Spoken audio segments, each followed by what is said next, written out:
Okay, I want to talk a little bit about Warrior 3 pose and how to get a better standing balanced position when you're shifting forwards into your Warrior 3. So let's go. Okay, so the first thing to think about, we want to start at the base, so we want to start at the feet, yeah, and then work our way up.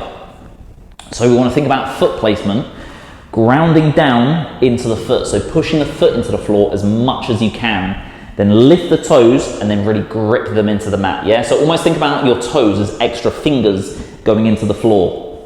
And the points of contact on the floor are obviously going to be your heel, and then that underneath your big toe, underneath your little toe. So there's almost a bit of like a triangle, yeah? So 3 points of contact to really push into the floor, okay? Second thing to consider is your weight distribution. So as the upper body comes forwards, the back leg wants to come up at the same time, yeah? So you think about like a seesaw effect, yeah? So you don't want to overload one side, yeah, or overload the other side. Try and have them both coming together at the same time. As the upper body comes forwards, the back leg comes up, yeah? So weight distribution, think about counterbalance.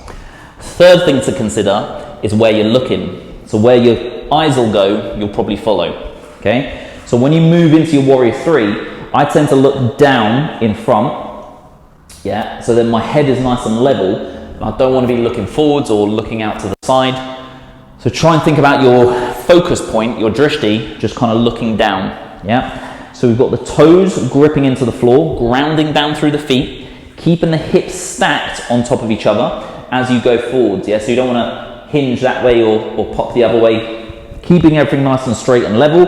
As the upper body comes forwards, the back leg comes up at the same time, and your vision just looking down in front of you.